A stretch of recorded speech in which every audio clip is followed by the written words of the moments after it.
how to activate auto updates on AppStore on iPhone. If you're tired of manually updating your iOS apps, this option lets you enable automatic updates on your iPhone.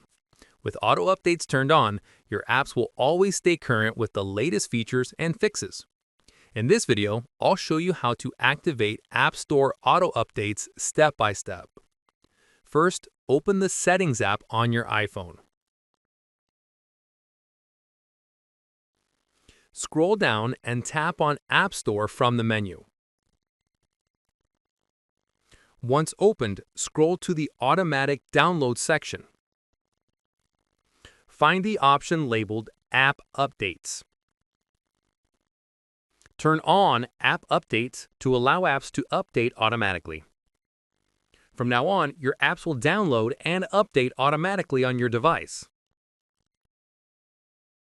If you found this video helpful, please like, subscribe, and share to support our growth.